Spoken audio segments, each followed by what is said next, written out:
Today on The State of Us, how can we solve America's division? Is ranked choice voting the answer?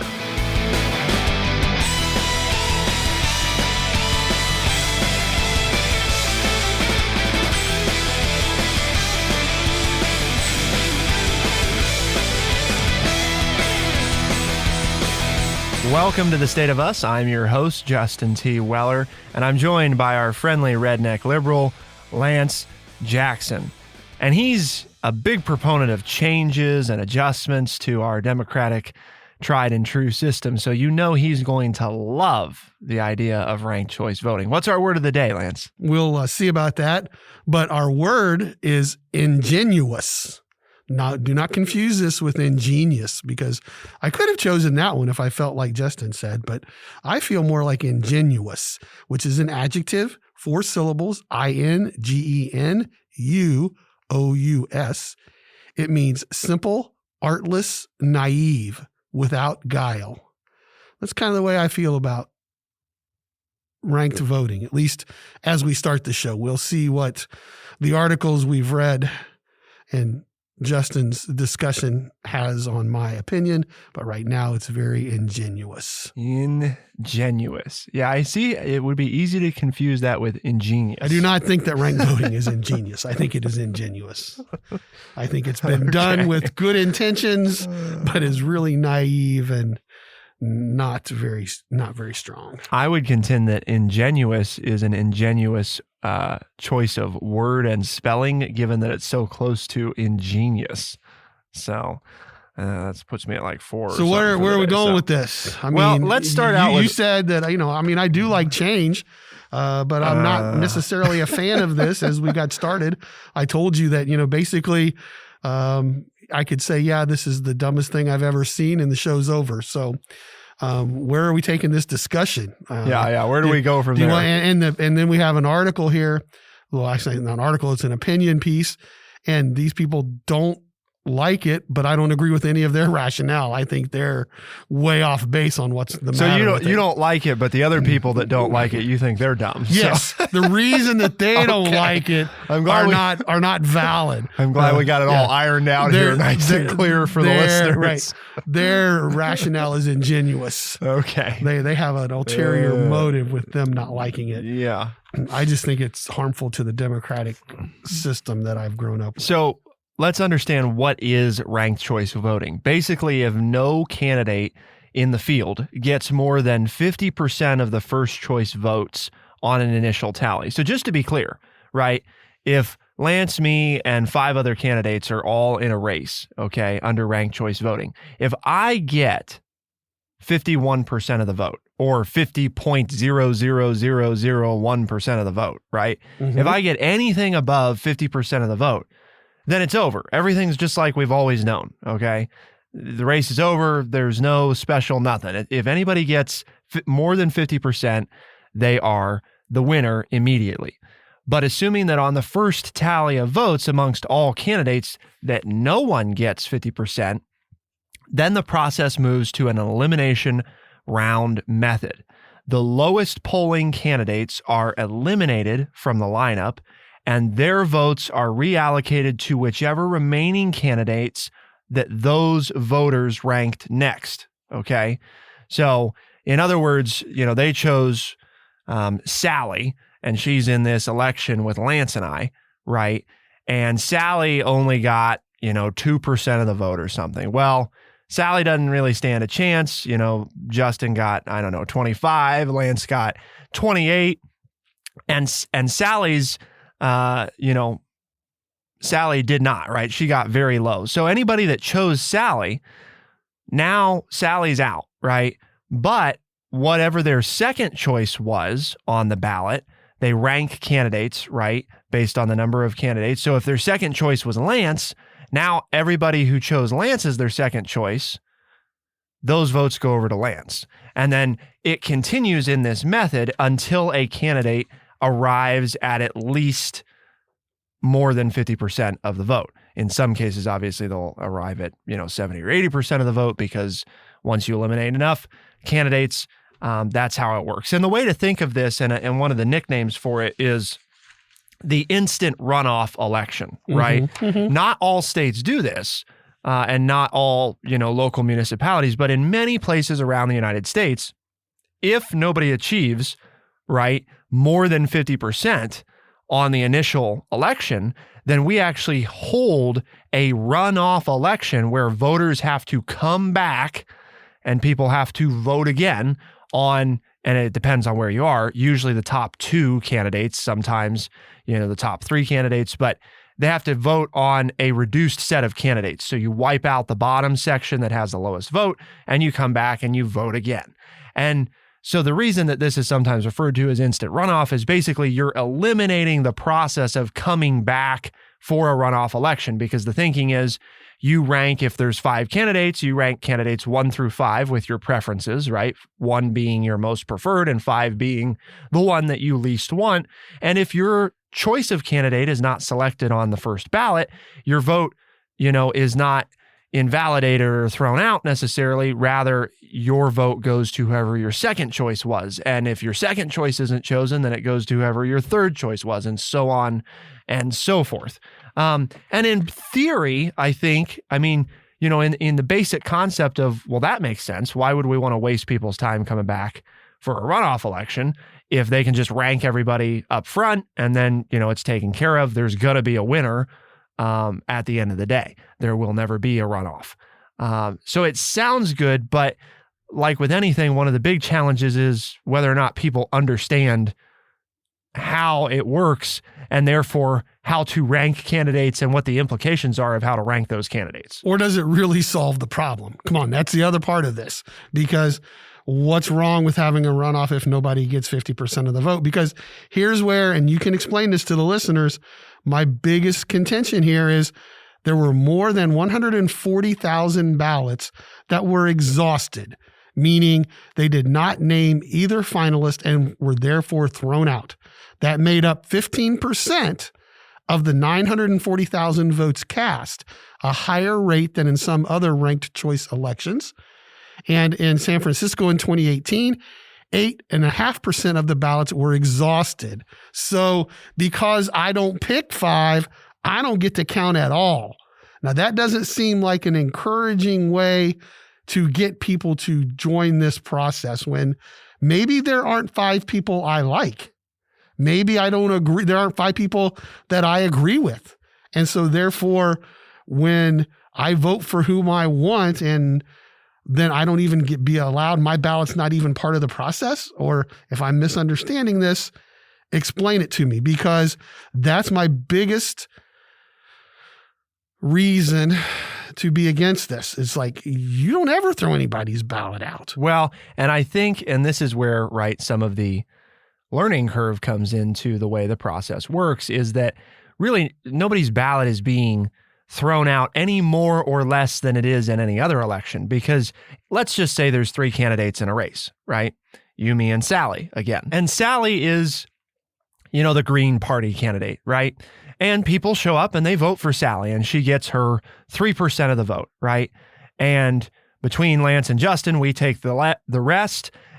Well, you could say that the people that voted for her and the people that voted for the loser, well, their ballots were thrown out. They didn't count, And in this system, it's saying, well, you might go vote for Sally, but you also now have the opportunity to indicate who your other preferences are. So the chances that your vote is going to have a determining factor in the winner is actually higher in ranked choice voting than it is under traditional multi-candidate races. Okay. If I vote for, there are 5 or more candidates, and I vote for all 5 and I position all 5. Right. And that's a philosophical decision about, would you rather have some say in who's selected or no say? Because in the current system, if your candidate loses, you had no. Yes, I did. Well, you I had a say, but you didn't. I had a say and I lost. That's the way we do it. Right. You lose and you get nothing. You weren't part of you were not part of the winning coalition in any way, shape, or form, which makes it easier to hate the winners of an election. No, I and just be know more I stuck. lost. There doesn't have to be any hate in it. I said maybe not for you, but for our country. That's part of where we are. The level of respect for the prevailing party, if you're on the losing side, is greatly decreasing. Well, that's an issue between the two parties that are currently in charge. Yes. That's their issue because they've created that animosity, as we've talked about, because we don't want you, to like the other side, because then you might actually vote for them because they might have some good ideas. And we can't have that, because if you vote for them because you think their idea is better, then we lose power. So it's all about us staying in power. I see the argument for ranked choice voting. I just don't think it's the fix. I mean, I see where the argument is, okay, if there are 5 conservative candidates running and there are 5 progressive candidates running, then everybody gets to vote. And you said the magic word, we're trying for a coalition government. I don't like any of those European coalition governments. I don't think they've ever worked for a strong leadership. So there's I understand the concept, but my political analysis, it's not good for trying to get a strong leader. Sounds like we're going to a classic debate there about you're with my guy John Adams there on advocating for that strong executive position, and good old Thomas Jefferson would be very weary of what you're proposing and suggesting that I don't know if we really want a very strong same Thomas Jefferson who doubled the size of our country by purchasing land that he had no constitutional right to do. Well, he was okay with being powerful. He just didn't want other people to be powerful. Oh, okay. All right. Right. Well, isn't that how that goes, right? I can trust me. If it's me, it's okay. But if it's anybody else, we have to be careful. Exactly. Right. I don't want somebody else who's powerful telling me what to do. If I'm powerful and get to tell other people, I'm okay with that. Because I'm smart and I'll make the right decision. Exactly. Yeah, I'll get it right. You just watch. So that would be a very ingenuous position to hold, wouldn't it? A little bit simple and naive to think that just because you are, better than everybody, that you're somehow going to rise above what everybody else would be subject to. So we're going to continue our conversation about ranked choice voting. Are your votes really just thrown out?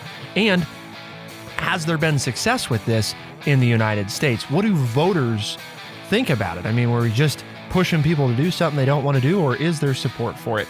Well, we're going to answer those questions and more. Keep it here on The State of Us, and we'll be right back.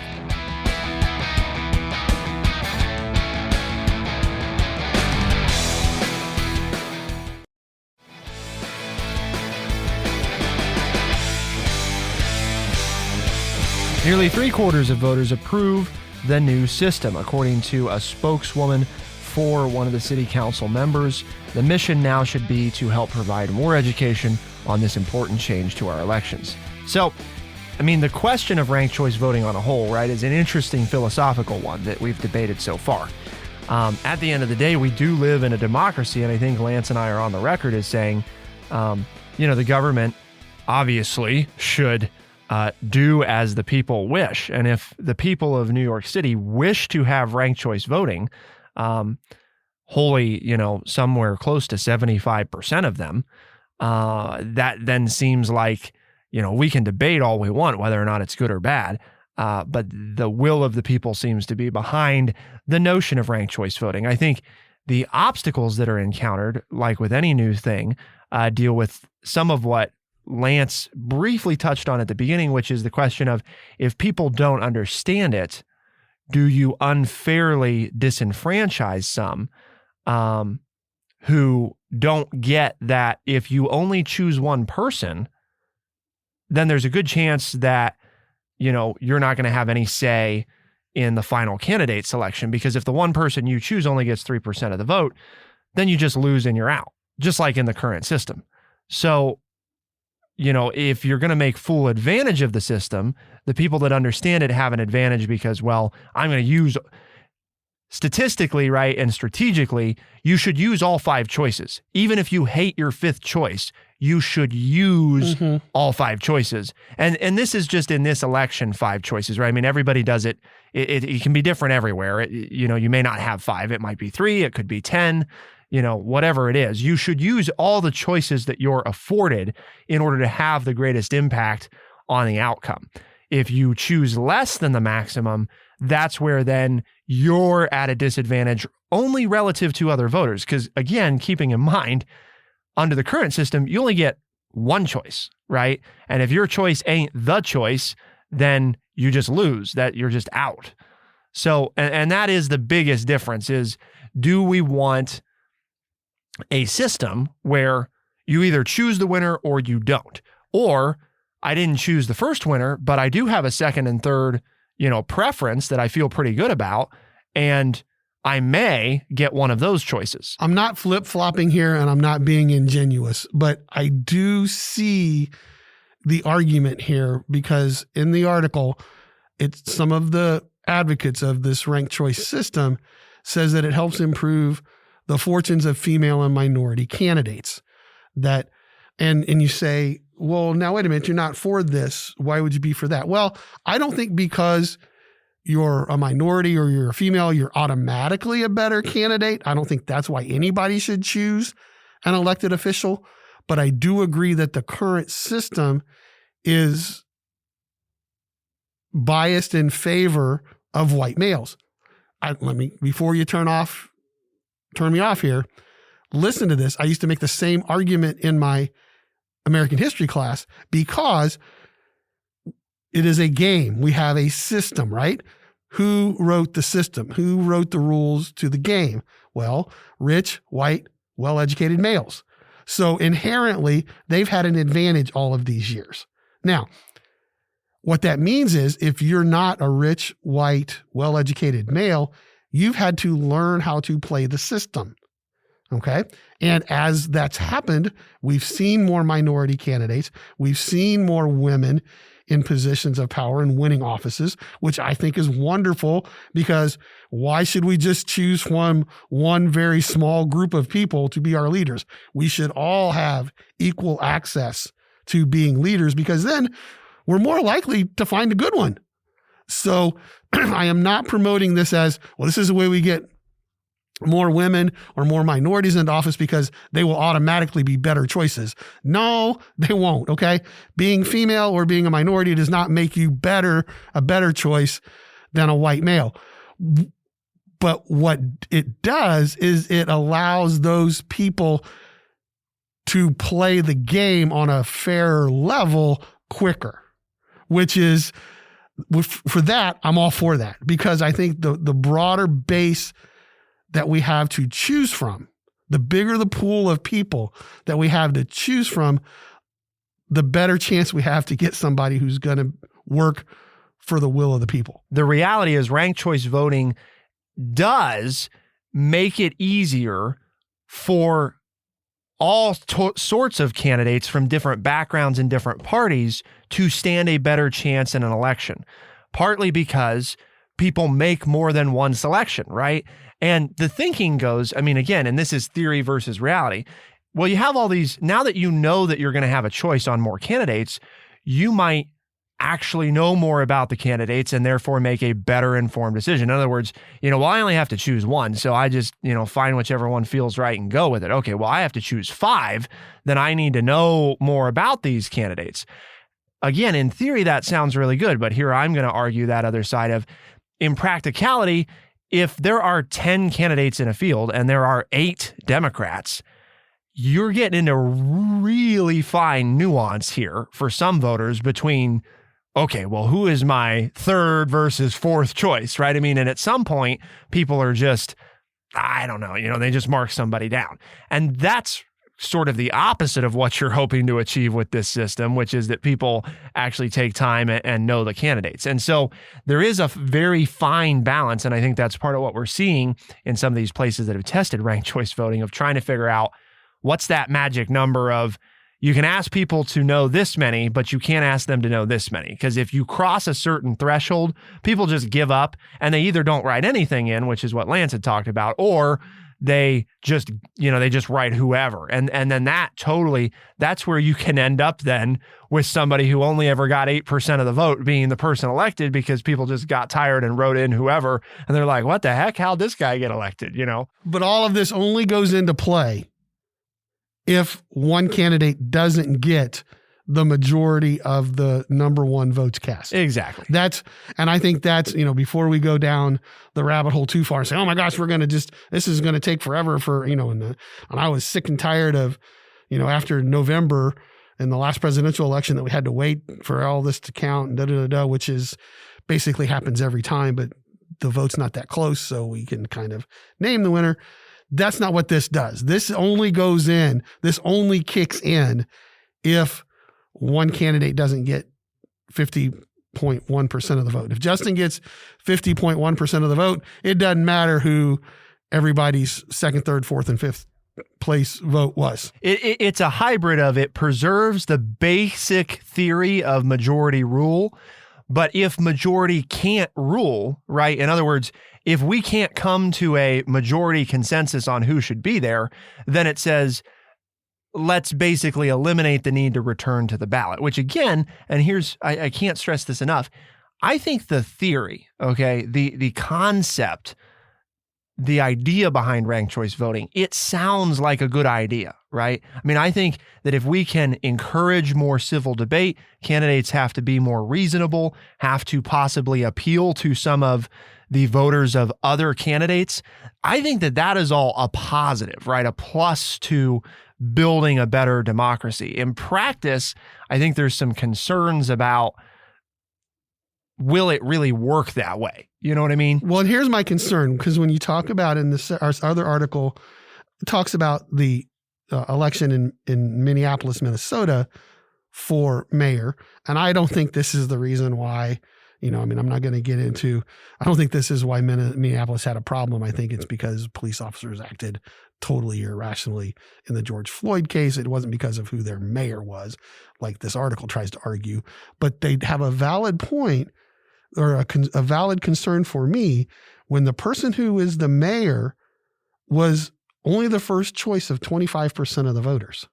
It's quite possible in ranked choice And I think voting. that's something that's one of the things that pulls me back from arguing for ranked choice voting. I understand 25, they get 25% of the first place votes.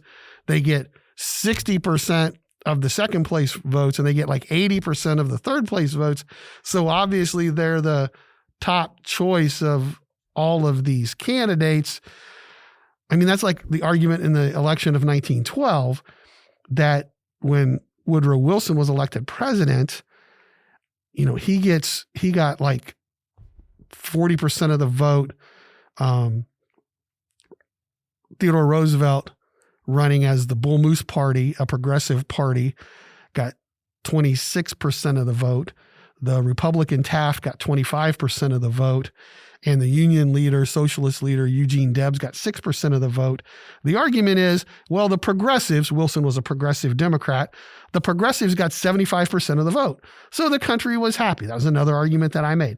75% of the country was happy because even though they didn't vote for Wilson, most people voted for a progressive candidate. Either they voted for Wilson, who was a progressive candidate, they voted for Theodore Roosevelt, who was considered a progressive at that time in the Bull Moose Party, or they voted for the socialist Eugene Debs.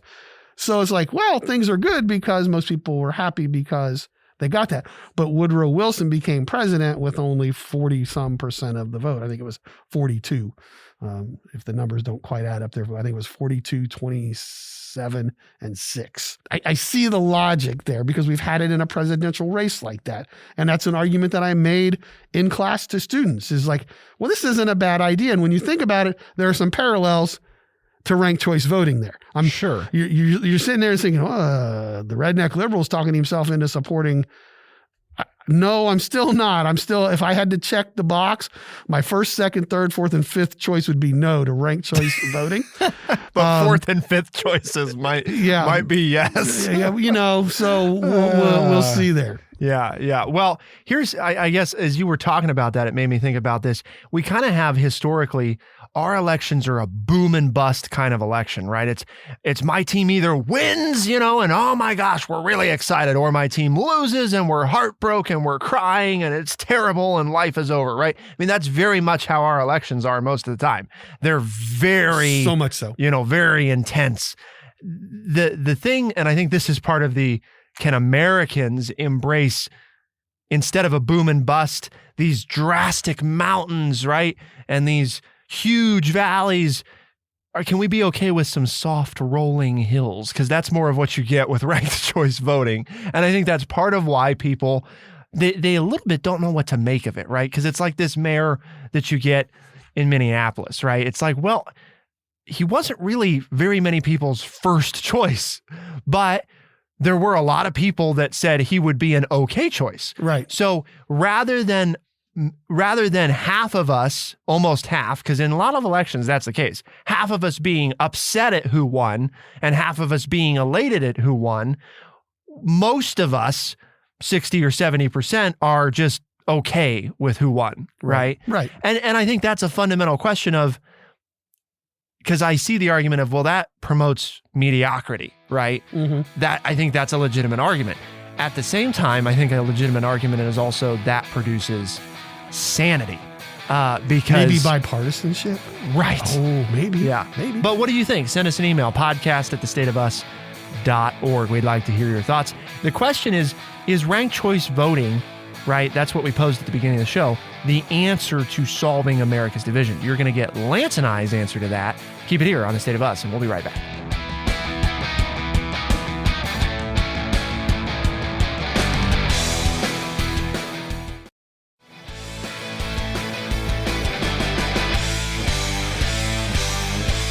Can we solve America's division with ranked choice voting? Well, my answer, the short version is no. No, we cannot. Could we possibly improve America's division with ranked choice voting? The honest answer is I'm not sure. I think that if there's voters out there, Lance, who want to try this in their local municipalities or in their state, I mean, I'm all for letting the people try what they want to try, right? And if you get a majority of people that want to try ranked choice voting, then I don't think it's a bad thing to let them try it, right? Because the worst thing that happens is you try it, you maybe end up, and that's the beauty of our system, right? And this happens right now. You end up with a candidate that you're not wild about, and you decide next time around, I don't really like it, so we're going to change it again. And our system is designed to be able to do those things. Right. So I think anybody who's freaking out, right, on one side or the other about, oh my God, the death of democracy, or oh my God, it's the savior of democracy. It's like, no, it's not really either of those things. I think it has the potential to improve our, discord in the nation if, and that's the big caveat here, if executed well, and if schools offer American civics, If they don't, and we're not going to teach people how ranked choice voting works, then I'm absolutely against it, because I think that that's, it's that whole thing of we're going to put something in place that very few people understand and hope that it solves stuff. And I think that's just asinine, frankly. I mean, that is not going to get us what we need, right? It's ingenuous. It is absolutely naive to believe that you are going to put a system in place, not tell anybody how it works, and then hope that it fixes your problems. I'm not against change, because let's just take voting, right? Historically, right? With voting, we let minorities vote, right? With the 15th Amendment after the Civil War. We let females vote in, 1920 finally with the 19th Amendment. We let 18-year-olds get the right to vote during the Vietnam War with the 26th Amendment. If you remember back a few months ago, Justin, we did the book about the Kellys, the father and daughter team during the late 1800s, early 1900s. And voting, they walked around in the precinct with tickets with the ballot already filled out and handed it to people. And that's the way we voted. And we've changed from that. So when we sit here, some of us in the older generation, myself included, we say, well, we've always done this and there's no reason to change it because it's always worked. Folks, we haven't. Okay. Again, Justin's, civics class is right up my alley. When you study history, we've voted a lot of different ways and added groups and changed the rules repeatedly. The way we vote today throughout the history of our country is not how the founding fathers voted. Right. Well, just to be clear, right? But we've changed it, like I just pointed out, 5 different times alone that I just can go off of the top of my head. So in 200 years. So I'm not against this because I'm against change. I'm against it for like what you said. I'm not sure it solves the problem that we've gotten away from bipartisanship. We've gotten away in my lifetime, folks. I remember when Democrats and Republicans would work across the political aisles to do what was best for the United States of America. Okay. I've seen it happen. I know you younger listeners are like, dude, you must be a dinosaur because I've never seen that. But those of you in your 50s and 60s, when you're talking to your nieces and nephews and your grandchildren, please look at them and say, yes, that did happen. There were Democrats that supported Richard Nixon. There were some Republicans that supported John F. Kennedy and Lyndon Johnson, okay, in the 60s. We had some of that. You didn't have a Mitch McConnell.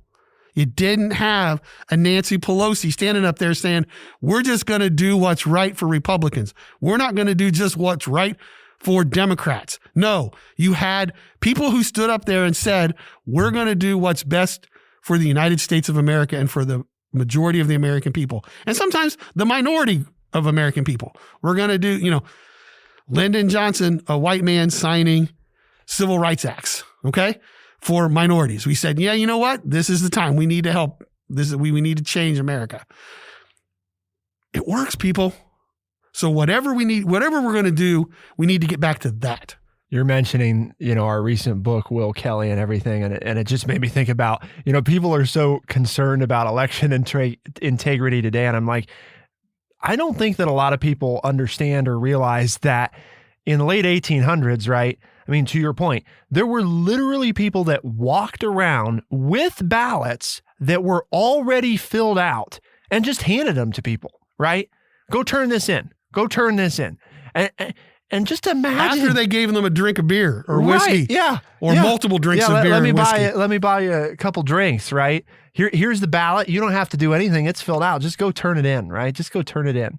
And who's to say that, 2 or 3 people didn't end up turning in a ballot to get more drinks. I mean, and the whole point is, right, we freak out today. I mean, just imagine if that was going on today, what people would say. And that's part of our history, people. Yeah. And that's how we did it, and nobody was like, oh, we can't do it that way, and it's like, well, they did. And we changed it. Yeah. People finally said, that's not right, but we did it for a long, we did it for a few decades. Doesn't seem like this is very safe, right. or very, not very democratic. A very above board way to have people vote. And lo and behold, what went down? Voter representation, voter participation went down. Yep. And if you don't believe us, folks, if you think we're making this stuff up, go to the book. The author is a curator at the National Museum of American History, which is part of the Smithsonian Institution. He went and looked and read the newspaper accounts. He got factual information to back it up. It wasn't first or secondhand knowledge. It was primary sources that he looked at to collect this information to describe what we're describing. And it's very interesting reading. And it makes you stop and think and like, wow, when I think, well, John Adams and Thomas Jefferson all voted the same way I vote.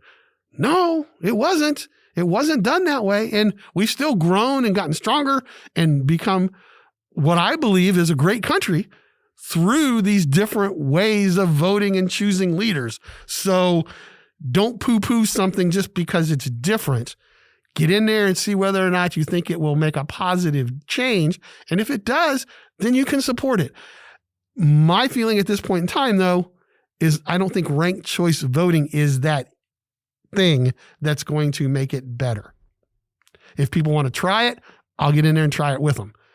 I mean, honestly, if somebody gave me a ballot and said I have 5 choices, I'll do that. I mean, I'll give it a whirl. Well, right? I understand that if I want to quote win the game, I got to play by the rules. I mean, the first thing I do when I learn a new game, right, is to learn the rules, because once I know the rules, I figure out how I can manipulate the system to win.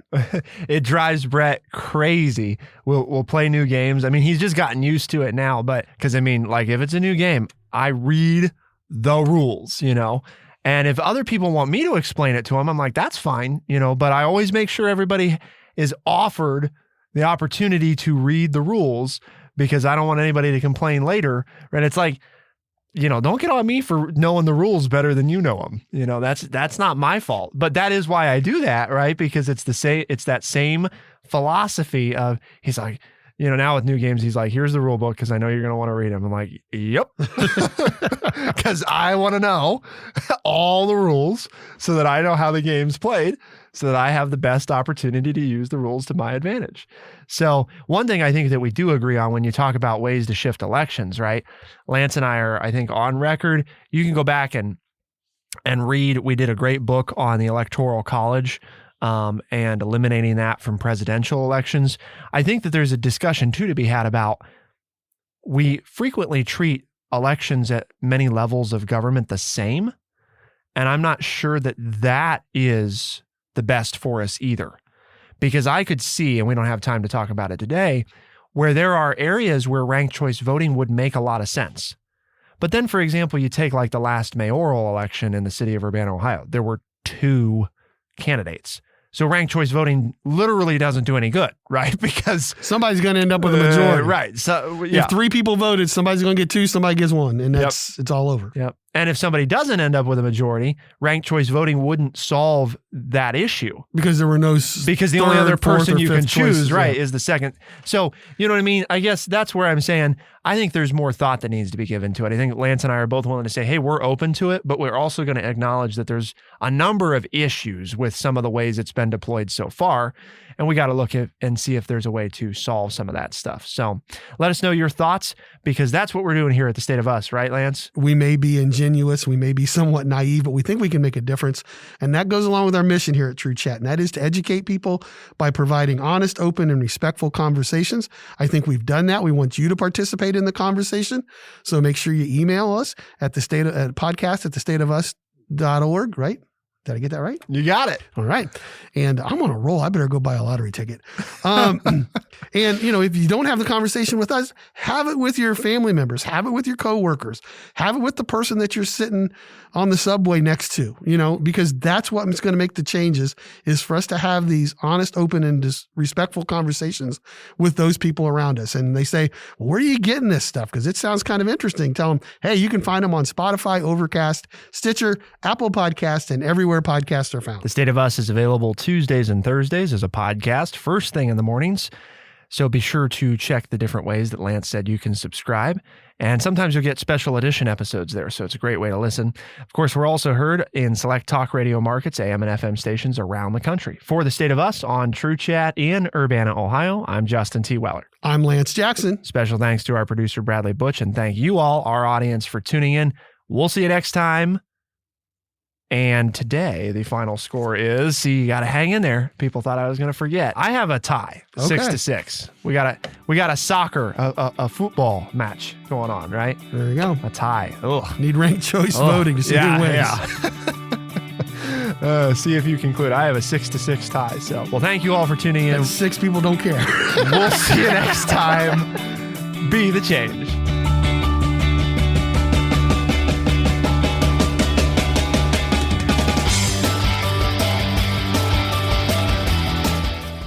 Be sure to check out our website, thestateofus.org, for books, articles, and all the ways to tune in.